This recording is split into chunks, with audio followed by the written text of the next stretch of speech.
My grandson was forced to lie while they drained my $900,000, so I exposed the truth and took my family down. It wasn't just the money, though. God, the money was a huge part of it. It was the way they looked at me, like I was a problem to be managed, a resource to be depleted. They told themselves they were protecting me, sure. That's the story they spun. "For your own good, Mom," they'd say, their voices dripping with that saccharine concern that always made my teeth ache. My son, Michael, the golden boy, the one with the law degree and the impossibly perfect family, he was the ringleader. His wife, Sarah, she played the supportive spouse, the gentle persuader, but her eyes, they were always calculating. And then there was Emily, my daughter, always a little lost, a little overshadowed by Michael, but easily swayed by his confidence, his certainty. They convinced themselves they were doing the right thing, that my $900,000 was better off managed by them, kept safe from my own supposed frailties. But that money, it was the last vestige of my late husband, Robert, a nest egg we'd painstakingly built over 40 years of marriage, a nest egg meant to ensure my comfort in my twilight years, a cushion against the inevitable uncertainties of old age. I remember the day Michael first brought it up. It was Thanksgiving, the year after Robert died. The whole family was at my sprawling estate in the Hamptons, the air thick with the smell of roasted turkey and Robert's expensive cologne, a phantom scent that still haunted the halls. The kids were running around, my grandson, little Leo, all of 8 years old, chasing after my granddaughter, Chloe, the epitome of precocious charm. Michael sat across from me at the head of the long mahogany table, his expression serious, almost somber. He'd just closed a big case, something about a hostile takeover, and he was radiating that self-importance he'd always worn like a bespoke suit. "Mom," he started, his voice low and steady, a calculated reassurance. "Dad's affairs are all in order, I know, but with everything that's happened, we've been talking, Sarah and I, and Emily too. We're worried about you. This house, it's a lot to manage, and the money, well, it's a significant amount. We think it would be best if we handled it for you." I blinked, the words hanging in the air like smoke. "Handled it?" I asked, my voice a little weaker than I intended. "What do you mean, handled it?" Sarah chimed in, her hand reaching across the table to pat mine. Her touch was cool, almost clinical. "Just for now, Mom, until things settle. We can put it into a trust, something secure. That way you don't have to worry about any unexpected expenses, or anyone taking advantage of you." The implication was clear, though unspoken. You, Mom, are the one who might take advantage of yourself. I felt a prickle of unease, a tiny, almost imperceptible tremor beneath the surface of the festive occasion. Robert had always been meticulous with our finances. He'd instilled in me a sense of responsibility, a deep understanding of what it meant to steward wealth. He taught me how to read a balance sheet, how to understand diversification, how to make informed decisions. He'd never once treated me as incapable. "I'm perfectly capable of managing my own finances, Michael," I said, trying to inject a firm note into my voice. "Robert and I always handle things together. I know what I'm doing." Michael smiled, a practiced, patient smile that didn't quite reach his eyes. "Of course, Mom, we know you're smart, but things change. You're alone now. It's a different world. We just want to make sure you're safe. Think of it as a family project. We'll all pitch in." Emily, usually so quiet, nodded vigorously. "Yes, Mom, Michael's right. It'll be easier for all of us if we know it's being looked after. We don't want you stressed." The pressure, subtle but insistent, began to build. Over the next few months, the conversations became more frequent, more insistent. They'd drop by unannounced, ostensibly for a visit, but always with an agenda. They'd talk about my investments, questioning my choices, suggesting I move things around. They'd talk about the upkeep of the estate, the property taxes, the rising costs of everything. Always framed as concern, always framed as love. The turning point, the moment the creeping unease solidified into a chilling certainty, came about 6 months after Robert's death. I'd scheduled an appointment with my financial advisor, a man Robert had trusted implicitly for years, to review my portfolio. I'd noticed a few discrepancies on my statements, small things, but enough to make me want to dig deeper. When I arrived at his office, the receptionist informed me that my advisor had retired unexpectedly and moved out of the country. A new advisor, someone I'd never met, had been assigned to my account. When I met with this new advisor, a young man named David, his answers were vague, evasive. He assured me my portfolio was performing well, that everything was in order. But when I pressed him on specific holdings, on the reasons for certain transactions, he stammered, his eyes darting around the room. It felt like a carefully orchestrated dance, and I was the unwilling lead. Later that week, during a visit from Michael and Sarah, I brought up my concerns about the financial advisor situation. Michael waved it away. "Oh, that. Old Henderson? He retired. Moved to Costa Rica, I think. Said he wanted to surf. Don't worry, Mom. We handled the transition. We vetted the Moo guy. He's perfectly competent." "You handled it?" I asked, my voice sharp. "You didn't even ask me?" Sarah gently placed her hand on my arm. "Mom, it was a complicated situation. Henderson's firm recommended David. Michael just stepped in to make sure everything went smoothly. You were so upset after Robert. We didn't want to burden you with these details." The word burden landed like a stone in my stomach. I was a burden. My finances, my well-being, my very existence was a burden to my children. I started digging, quietly at first. I used my dwindling freelance writing contacts, people who owed me favors, people who knew Robert. I pulled strings I hadn't pulled in years.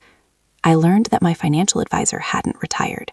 He'd been retired after a quiet conversation with Michael's law firm, a conversation that hinted at potential legal action if he didn't comply. And David, the new advisor, he was a recent graduate, an intern at Michael's firm, plucked from obscurity and placed in charge of a multi-million-dollar portfolio. Then came the real shock.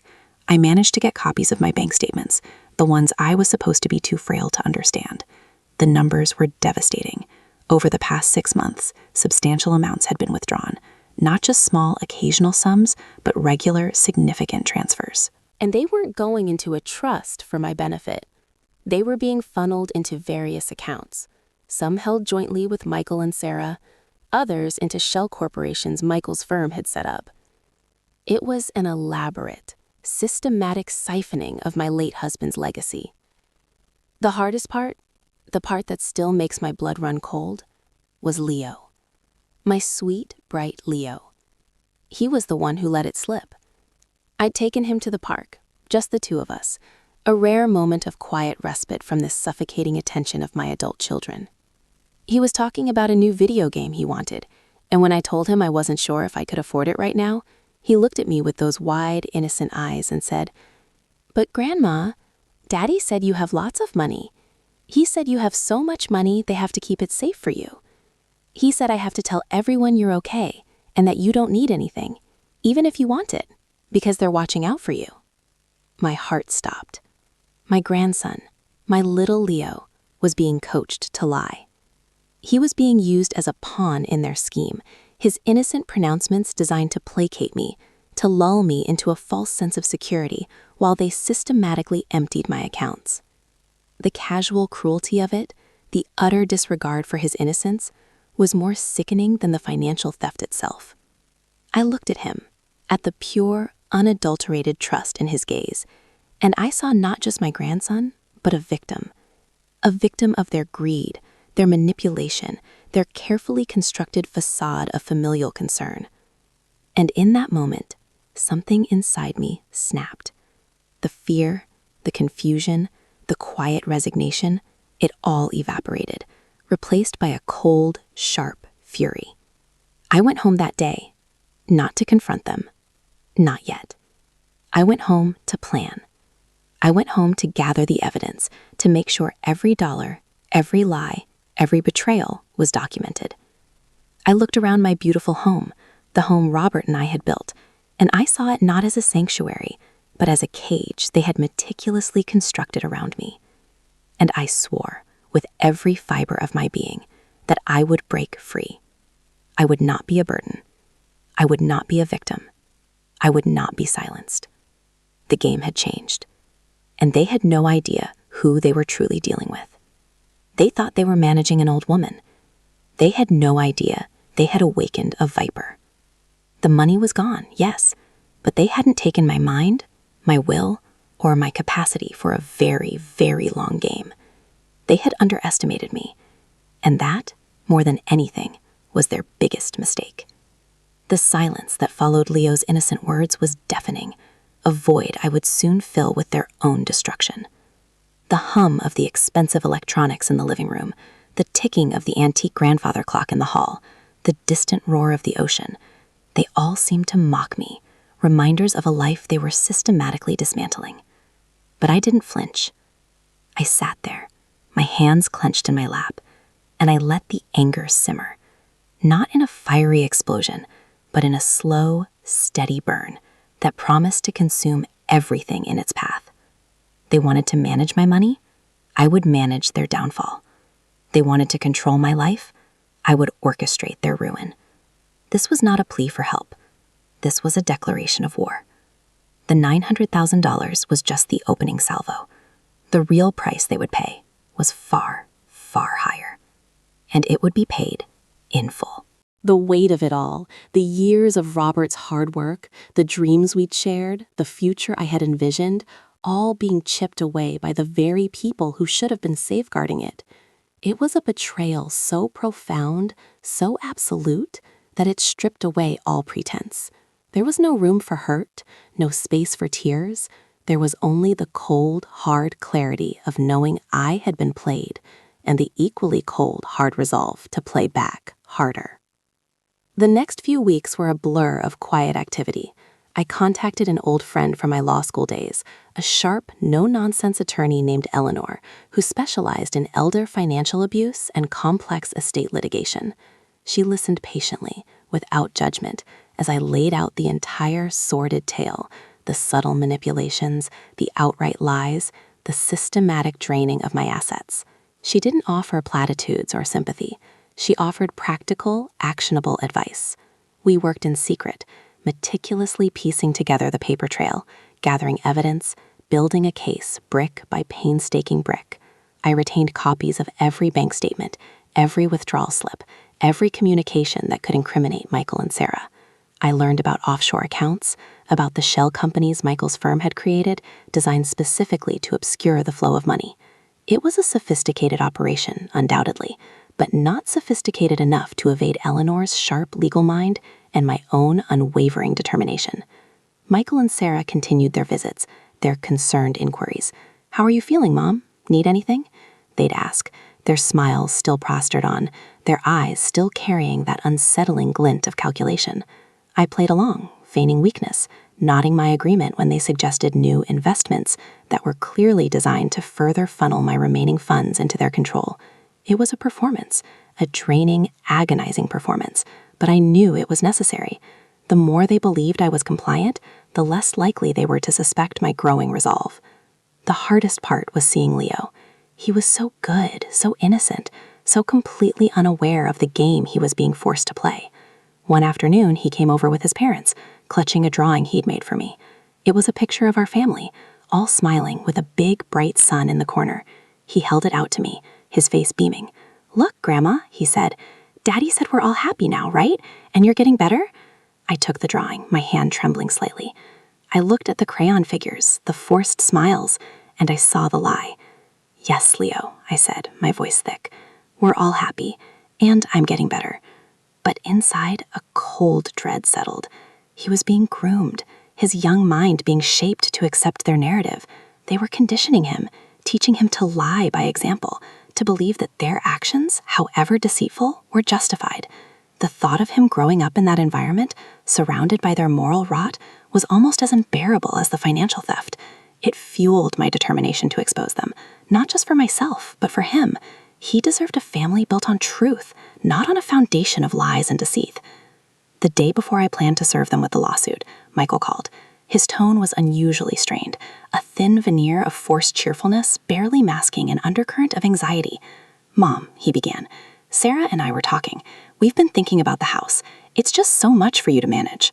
We were wondering if you'd consider selling it. We could help you find a nice, smaller place, somewhere easier to maintain. And the proceeds, well, we could invest them more wisely for you." A cold dread washed over me. They were making their move. They knew their time was running out. They were trying to liquidate my assets before I could stop them, to make the theft irreversible. "Sell the house?" I echoed, my voice barely a whisper. I walked over to the large bay window in my study, the one that overlooked the manicured gardens Robert had loved so much. The late afternoon sun cast long shadows across the lawn, highlighting the imperfections, the tiny cracks in the stone pathway, the way a branch had grown a little too far over the rose bushes. It was beautiful, imperfectly beautiful, a testament to years of care and attention, a reflection of a life well lived. Yes, Mom, Michael pressed, his voice more insistent now. It's the logical next step. We've already spoken to a realtor. They think we can get a good price. A good price for whom, Michael? I asked, my voice hardening, the performance finally over. The carefully constructed facade of the frail, compliant mother crumbled, replaced by the steely resolve of a woman who had finally seen through the elaborate charade. I could hear the shift in his breathing on the other end of the line, the sudden intake of air, the moment he realized something was terribly wrong. Mom, what are you talking about? He stammered, his voice losing its practiced smoothness. I'm talking about the $900,000 you've systematically drained from my accounts, Michael, I said, my voice clear and steady. I'm talking about the lies, the manipulation, the way you've used my grandson as a pawn. I'm talking about the fact that you and Sarah have been systematically stealing from me, from Robert's legacy, for months. There was a stunned silence on the other end, a silence so profound I could almost feel his shock radiating through the phone. Then a choked sound. Mom, you don't understand. We were trying to protect you. Protect me? I laughed, a short, sharp bark of a laugh devoid of any humor. You think draining my accounts, lying to me, and coaching my grandson to deceive me is protection? You are deluded, Michael. The silence returned, heavier this time, thick with unspoken accusations and dawning horror. I could picture him there, in his opulent office, the polished mahogany reflecting his panicked face, Sarah probably hovering nearby, her own carefully crafted composure beginning to fray. I've hired a lawyer, Michael, I continued, my voice gaining strength with every word. Eleanor Vance, she's very good. And we have everything. Every statement, every transfer, every incriminating email. We're not just going to expose this, Michael. We're going to make sure everyone knows exactly what you've done. I could hear Sarah's voice now, a sharp, panicked whisper in the background. Michael, what is she saying? She's saying, I said, my voice ringing with a chilling finality, that your little game is over, and the price for your betrayal is going to be far greater than any amount of money you've stolen from me. I hung up the phone, the click echoing in the sudden quiet of the house. The sun had begun to dip below the horizon, painting the sky in hues of orange and purple. I walked back to the window, my gaze sweeping over the familiar landscape. It was no longer a cage, but a battleground, and I was ready to fight. They thought they had taken everything. They were wrong. They had only awakened the fury. The story was just beginning. The silence that followed the click of the phone was profound. It wasn't an empty silence, but one pregnant with anticipation, with the tremors of a seismic shift about to occur. I stood by the window, my reflection staring back at me, a woman transformed, her eyes no longer clouded with bewilderment or fear, but alight with a cold, unyielding purpose. The sun dipped lower, casting long, accusing shadows that stretched across the meticulously manicured lawn, as if nature itself was acknowledging the unraveling about to take place. They had their carefully constructed lives, their wealth, their reputation. They believed they were untouchable, but they had overlooked one crucial element, the depth of a mother's rage when her children systematically dismantled the legacy of her beloved husband and tried to break the spirit of her innocent grandson. The next morning, the atmosphere in my home was taut with an unnatural stillness. The usual clatter of breakfast dishes, the distant hum of the staff preparing for the day, were muted, as if everyone sensed the impending storm. I had deliberately kept my staff informed of the situation, in a carefully controlled manner, of course. They were loyal. Some had been with Robert and me for decades, and they knew the difference between a genuine concern for my well-being and the thinly veiled avarice that had begun to permeate my family. Their quiet nods of understanding, their discreet offers of assistance, it was a subtle but powerful confirmation of my resolve. They were my unseen allies. Michael's immediate reaction wasn't an apology, not an attempt at reconciliation. It was a siege. Within hours of my phone call, his paralegals were unofficially dropping off notices of intent to file for conservatorship, citing my supposed declining mental capacity and the unwise nature of my recent actions. It was a predictable move, a desperate attempt to preempt my legal action and seize control of my estate before I could fully unleash Eleanor. They sent Sarah over that afternoon, ostensibly to check on me, her face a mask of concerned innocence that I now saw through with surgical precision. "Mom, are you okay?" Sarah asked, her voice soft, concerned. She walked into the living room, her eyes scanning the room, taking in the undisturbed papers on my desk, the lack of any visible distress. Michael's been so worried since your call. He said you sounded upset. I looked up from the book I was pretending to read, a faint, almost imperceptible smile playing on my lips. Upset, Sarah? No, I'm quite clear, actually. Perhaps clearer than I've been in years. I gestured to the small table beside me, where a stack of documents lay neatly arranged. I've been quite busy myself, reviewing some family matters. Her smile faltered for a fraction of a second. Oh, is there anything I can help with? Michael said you might need help managing things. I closed the book, my gaze meeting hers directly. There was no warmth in my eyes, only the hard glint of recognition. Actually, Sarah, Michael mentioned he'd spoken to a realtor about selling the house. I find that interesting, considering the legal notices your husband's firm has already begun to circulate. Her composure fractured. Her eyes widened and a faint flush crept up her neck. Mom, that's just a precaution. Michael wants to make sure you're safe. Safe? I repeated, the word tasting like ash in my mouth. Or secure. Secure your access to my remaining assets? Your protection seems to involve a rather aggressive campaign of character assassination and legal intimidation, wouldn't you say? I leaned forward, my voice dropping to a near whisper, yet carrying the weight of iron. And what about Leo, Farah? Is coaching him to lie part of your definition of protection too? Because I'm afraid your definition is quite twisted. Her face paled, the carefully constructed facade crumbled, revealing the fear beneath. I don't know what you're talking about, Mom. Don't you? I stood up, my legs feeling surprisingly strong, steady. Because I have it all, Sarah.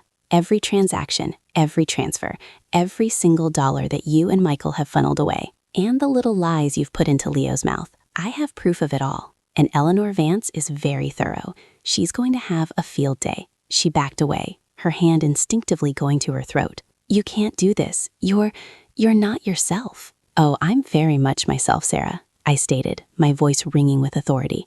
I am the woman Robert and I built this life with, the woman you've both tried to diminish and control. And I'm the woman who is about to take everything you've built on my back and watch it crumble. She left soon after, a whirlwind of flustered apologies and veiled threats. But her departure brought a strange sense of calm. The performance was over. The real battle was about to begin. The legal documents from Michael's firm arrived formally the next day. They were a masterpiece of legalistic jargon, painting a picture of a senile old woman incapable of managing her affairs, surrounded by predatory forces. A subtle jab, I suspected, at anyone who might try to help me. They cited my erratic behavior and poor financial judgment as reasons for immediate intervention. It was insulting, infuriating, and frankly, amateurish in its transparency. Eleanor, however, was a different story. She was a strategist, a quiet force of nature. She met my accusations with a steely gaze and a calm demeanor. "They're trying to rattle you, Mrs. Albright," she said, her voice steady as we reviewed the documents in her minimalist, efficient office. "This is their opening gambit. They want to make you doubt yourself, to force you into a corner where you'll agree to their terms. We will not be intimidated." She explained the conservatorship process, how it could tie up my assets, delay any legal action, and effectively isolate me. "They're trying to strip you of your agency before you can even use it," she said. "We need to file our response and our countersuit immediately, and we need to get a freeze on all your accounts that they might still have access to." This was the new layer I hadn't fully anticipated. While I had been focused on the outright theft of my money, the psychological warfare they had waged, the subtle erosion of my confidence, had been a prelude to this. They weren't just thieves. They were strategists of familial destruction, employing every tool at their disposal to control me. My $900,000 was a starting point, a down payment on their control, but the house, my ancestral home, and the remaining liquid assets were their ultimate prize. The discovery that they had also set up shell corporations, even before I had fully suspected the extent of their malfeasance, was a chilling testament to Michael's foresight and Sarah's complicity. It wasn't just an impulse to steal. It was a premeditated, calculated plan. Eleanor confirmed this as we delved deeper. "These shell companies," she explained, pointing to intricate flowcharts on her monitor, "they're designed to be untraceable. Funds are moved through them in a labyrinthine fashion, making it incredibly difficult to follow the money. Your son is a clever lawyer, Mrs. Albright, but he's also greedy, and greed makes people sloppy. We'll find the trail. We always do." The thought of Leo being deliberately manipulated gnawed at me. I knew I needed to see him, to reassure him, to let him know that Grandma was fighting back, that he hadn't been a willing participant in their deceit. But Michael and Sarah, sensing my intent and fearing his potential to corroborate my story, had suddenly become very protective of him. Visits were restricted, phone calls monitored. They spun a narrative for Leo that I was unwell, that I was confused, that his help in saying certain things was necessary to make me feel better. It was a twisted form of parental control, and it broke my heart. One evening, Eleanor called me, her voice urgent. "Mrs. Albright, I've just received confirmation from my contact at the bank. Michael and Sarah attempted to access a significant portion of your remaining funds this morning, funds that were supposed to be secured. They used a loophole, a backdated authorization that was supposed to be signed by you. Luckily, the bank flagged it due to the recent legal notices and contacted us. We've secured an emergency court order freezing everything, but it's close, very close." The adrenaline surged through me, a potent cocktail of fear and exhilaration. They had gambled and they had lost, but it was a stark reminder of how desperate they were becoming. Their confidence was eroding, replaced by a frantic scramble to secure what they could before the full weight of the law descended upon them. This close call spurred me to action. Eleanor and I decided on a bold strategy. Instead of waiting for them to make their next move, we would create one. We would publicly challenge Michael's conservatorship filing, exposing his conflict of interest and presenting evidence of his fraudulent activities. The publicity, while risky, would put immense pressure on him and his firm, and more importantly, it would make it impossible for him to portray me as incompetent. The hearing was scheduled for a few weeks later, a tense, highly anticipated affair. The courthouse was abuzz with the whisper of the Albright family's dramatic downfall. Michael, looking impeccably groomed but with a noticeable tension around his jawline, sat beside Sarah, who maintained a pale, stoic expression. Eleanor was there too, looking lost and uncomfortable, caught between her brother's aggressive tactics and her mother's quiet desperation. When the judge called our case, Eleanor rose, her presence filling the courtroom. She didn't raise her voice, but her words were precise, damning. She laid out the facts: the systematic siphoning of funds, the creation of shell corporations, the predatory filing for conservatorship while simultaneously attempting to drain the remaining assets. She presented copies of the bank statements, the wire transfer records, the internal memos from Michael's firm detailing the creation of the fraudulent authorization. Then, the crucial blow. Eleanor called Leo to the stand. Michael and Sarah visibly stiffened, their faces draining of color. Leo, looking small and bewildered in his best suit, was sworn in. He clutched a worn teddy bear, his eyes wide and darting around the unfamiliar room. "Leo," Eleanor began gently, her voice a soothing balm in the tense atmosphere. "Can you tell us your full name?" "Leo Michael Thompson," he mumbled. "And Leo, do you remember a time when Grandma was showing you some drawings?" He nodded, his grip tightening on the bear. "And do you remember your father, Michael, talking to you about Grandma's money?" Eleanor's voice remained soft, but the implication hung heavy in the air. Leo looked towards his parents, his lower lip trembling. He glanced back at Eleanor, then at the judge. The pressure was immense, palpable. I watched him, my heart aching for the burden placed on his young shoulders. Daddy said Grandma had a lot of money," Leo whispered, his voice barely audible, "and that I had to say she was happy, and that she didn't need anything, even if she wanted it, because they were watching out for her." A collective gasp rippled through the courtroom. Michael slammed his hand on the table, his face contorted with rage. "Objection! This is coercion! He's a child!" The judge, however, held up a hand, his expression impassive. "Overruled. The witness is answering questions put to him. Continue, Miss Vance." Eleanor pressed on, her questions meticulously designed to elicit the truth without traumatizing the boy further. She asked about specific instances, about conversations, about the pressure he felt to say certain things. Leo, with the simple, unvarnished honesty of a child, confirmed the coaching, the fabricated narrative he had been forced to perpetuate. He spoke of feeling confused, of not understanding why he had to say things that didn't feel true. Then came the moment I had dreaded and anticipated. Eleanor looked directly at me, then back at Leo. "Leo," she asked, her voice barely above a whisper, "did your grandma ever ask you to lie?" Leo looked at me, his eyes searching my face. I met his gaze, offering him a small, encouraging smile, a silent plea for truth and courage. He hesitated, then shook his head, his voice gaining a little strength. "No, Grandma never asked me to lie. She always told me to be honest." The courtroom erupted. Michael shot to his feet, his face a mask of disbelief and fury. Sarah buried her face in her hands, her shoulders shaking. Emily, tears streaming down her face, looked from Michael to me, a dawning realization of the depth of her brother's betrayal etched on her features. The judge banged his gavel, but the verdict, in the hearts and minds of everyone present, had already been rendered. The judge's ruling was swift and decisive. Michael's conservatorship filing was denied. The court order freezing my assets was upheld, and further legal action was initiated against Michael and Sarah for fraud and elder financial abuse. The news spread like wildfire. The whispers in the Hamptons turned into outright condemnation. Their carefully crafted image shattered into a million pieces, replaced by the stark reality of their greed. But the victory felt hollow. Standing in my lawyer's office, surrounded by the paperwork that would detail their downfall, I felt a profound weariness. They had been exposed, their schemes thwarted, but the emotional toll was immense. The betrayal cut deeper than any financial loss. It was the perversion of family, the corruption of love, that left the deepest scars. Michael and Sarah's response was a chilling silence. They didn't call, they didn't attempt to negotiate.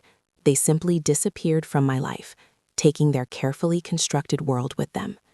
Emily, however, reached out. She came to see me a week later, her eyes red-rimmed, her demeanor a stark contrast to her usual passive acceptance. "Mom," she began, her voice trembling, I didn't know. I honestly didn't know it was this bad. Michael, he always made it sound so reasonable, like he was protecting you. I believed him." I looked at my daughter, at the genuine remorse in her eyes, and felt a flicker of the maternal warmth that had been buried so deep. "I know, honey," I said softly. "He's very good at making things sound reasonable. He's always been that way." "But it's not okay, Mom," she continued, tears welling up again. "What they did, it's monstrous. And Leo, I feel so sorry for him, and for you." We talked for a long time that afternoon. She confessed her own feelings of being manipulated by Michael, of being kept in the dark. She spoke of the growing unease she'd felt in the last few months, the inconsistencies in Michael's stories, the way Sarah had become increasingly withdrawn and anxious. It was a painful, cathartic conversation, a small step towards healing the fractured bonds. The legal proceedings would continue, a slow, arduous process. But for now, there was a reprieve. The immediate threat had been neutralized.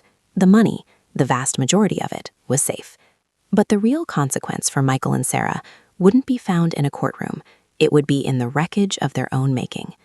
One final thing remained, a call I had to make.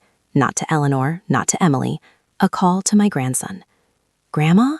Leo's voice was hesitant, still tinged with the residual fear of his parents' anger. "Leo, my sweet boy," I said softly, warm and reassuring. "It's Grandma. I just wanted to tell you, I'm so proud of you.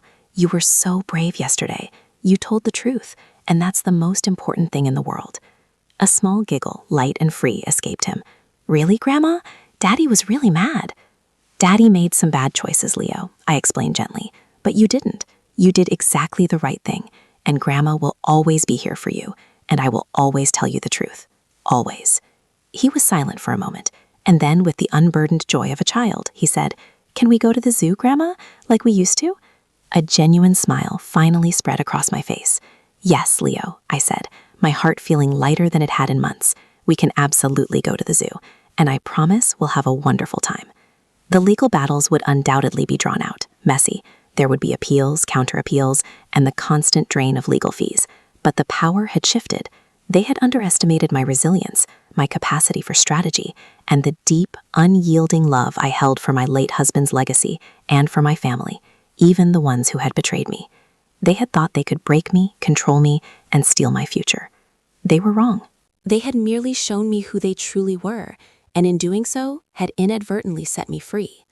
The silence that now enveloped my life wasn't the silence of defeat, but the quiet hum of a woman who had weathered the storm and emerged stronger, more determined, and ready to rebuild, not just my life, but the truth of what happened for everyone to see. The money was a symbol, but the integrity of my family and the innocent hearts within it was the true battleground. And that was a fight I would never lose. The last time I saw Robert's portrait hanging in the grand foyer, it was draped with a morbid reverence, a silent testament to his absence and the void it left. Now, standing before it again, it felt different. The gold frame gleamed, reflecting not just the opulent chandelier above, but the glint of hard-won justice in my eyes. The hushed whispers of the estate staff, who had navigated the treacherous currents of my family's ambition with quiet loyalty, were no longer tinged with apprehension, but with a palpable sense of relief. They had witnessed the slow unraveling, the calculated cruelty, and now the dawning of a new era. Eleanor, ever the professional, had ensured that every piece of evidence, every digital breadcrumb, every whispered confession gleaned from disgruntled employees of Michael's firm was meticulously cataloged and presented. It wasn't just about reclaiming what was mine. It was about exposing the rot that had set in, the greedy tendrils that had sought to choke the very life out of Robert's legacy.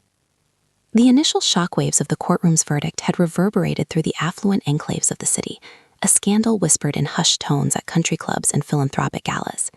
Michael and Sarah, stripped of their veneer of respectability, became pariahs. Their social standing, once so carefully cultivated, crumbled with the speed of a sandcastle besieged by an unexpected tide. The conservatorship, their ultimate weapon, had backfired spectacularly, leaving them exposed as manipulative schemers. The news of the pending fraud charges was the final nail in their social coffin.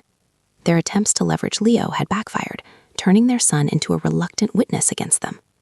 It was a bitter irony that the very child they sought to control had become the fulcrum of their downfall. Emily, however, had emerged from the wreckage with a fragile hope. Our conversations became more frequent, more open. She was unlearning years of Michael's subtle manipulations, the careful framing of events designed to paint him as the dutiful son and me as the increasingly erratic matriarch. She confessed to her own unease, the gnawing feeling that something was fundamentally wrong with Michael's narrative. The ease with which he had dismissed her concerns, the way he had subtly isolated her from me, now became glaringly obvious. "He always knew how to twist things, Mom," she'd confided, her voice thick with a sorrow that mirrored my own. "He made it sound like he was taking care of everything, like he was the responsible one. I just went along with it. I was scared to rock the boat." Her fear was a stark reminder of the pervasive atmosphere of control that Michael and Sarah had cultivated. It was a form of insidious gaslighting, designed to erode confidence and foster dependency. But in the aftermath, with their immediate threat neutralized, Emily was beginning to see the truth, not just in the legal documents, but in the lived reality of our fractured family. She was starting to understand that the true inheritance wasn't just financial, but the integrity of character, the courage to stand for what was right, even when it meant confronting your own blood. The legal proceedings were far from over. Michael, despite the damning evidence, was a tenacious adversary. His lawyers, sensing an opportunity to salvage some semblance of reputation, launched a series of calculated appeals and countersuits. It was a strategic maneuver designed to bleed me dry with legal fees and prolong the agony. But they underestimated Eleanor. She anticipated every move, every legal maneuver, with a prescience that bordered on uncanny. She had anticipated the financial drain too. A significant portion of the reclaimed assets had been earmarked for a legal defense fund, ensuring that Michael's relentless pursuit would ultimately be an exercise in futility. The estate's financial advisors, now fully briefed and working under Eleanor's direct supervision, had implemented ironclad protocols.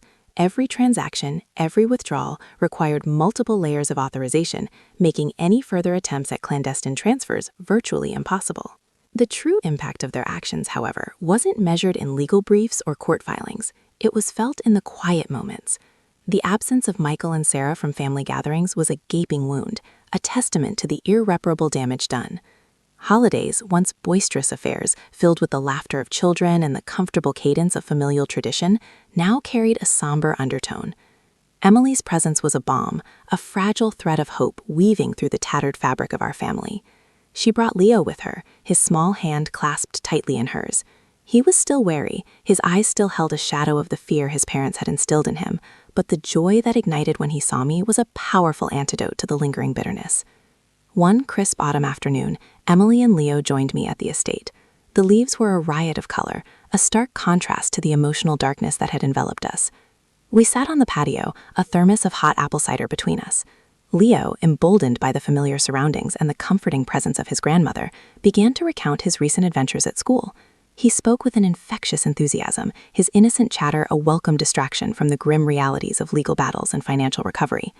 "And then, Grandma," he exclaimed, his eye sparkling, "we built the biggest fort in the whole schoolyard. It had secret tunnels and everything." I smiled, a genuine, unforced smile. "That sounds amazing, Leo. I bet you were the chief architect." He giggled, a pure, unadulterated sound that echoed through the quiet garden. Emily watched him, a soft, melancholic expression on her face. "He's so full's life, Mom," she murmured, her voice catching slightly. "It's a shame his parents, they tried to dim that light." They tried, I agreed, my gaze drifting towards the distant silhouette of the city skyline. But they underestimated the resilience of spirit, Emily, especially when that spirit is nurtured by love and truth. We talked for hours, sharing memories, discussing plans for the future. Emily spoke of her desire to establish a foundation in Robert's name, a philanthropic endeavor focused on supporting aspiring entrepreneurs, a cause close to her father's heart. It was a way, she explained, to honor his memory and to create something positive out of the ashes of our family's discord. I wholeheartedly supported her vision. It felt like a true inheritance, a legacy built not on material wealth, but on shared values and a commitment to making a difference. The financial recovery was a slow, methodical process.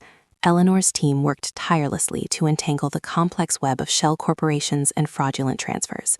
The initial reclamation of assets was significant, but the true extent of Michael and Sarah's malfeasance was revealed in painstaking detail.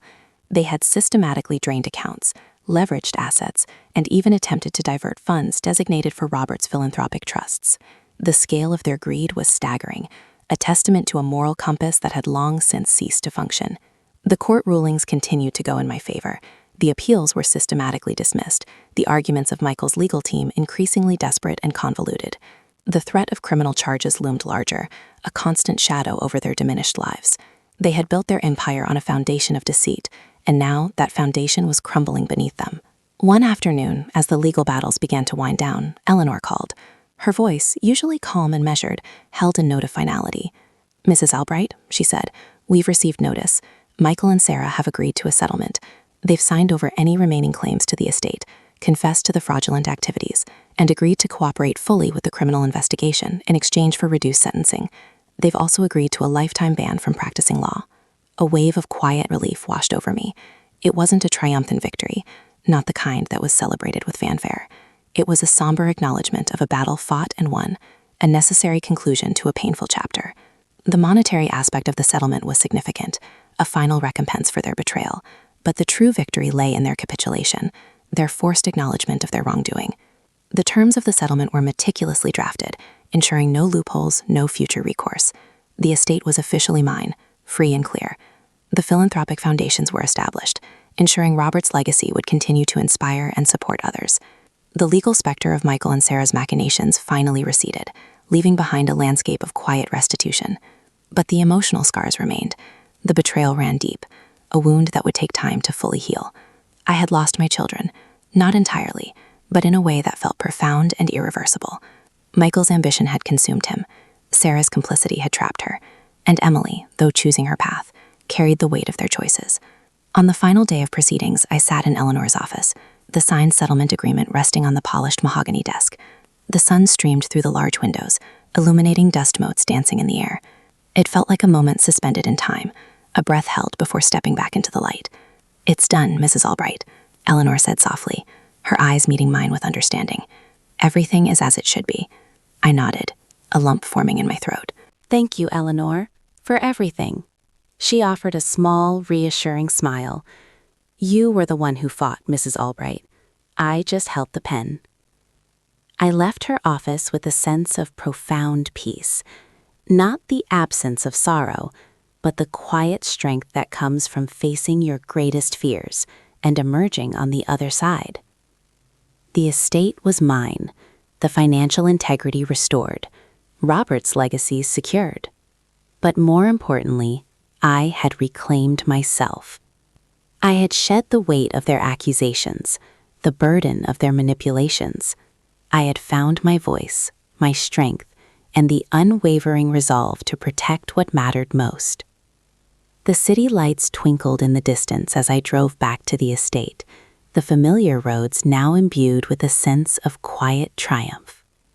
The grand foyer still held Robert's portrait, but now, when I looked at it, I saw not just the man I loved, but the enduring power of integrity, the quiet courage of a woman who refused to be broken, and the promise of a future built on truth, resilience, and an unshakable will. The silence that now surrounded me wasn't empty. It was filled with the quiet hum of a life reclaimed, a spirit unbroken, and a legacy that would continue to shine long after the shadows of the trail had faded into history.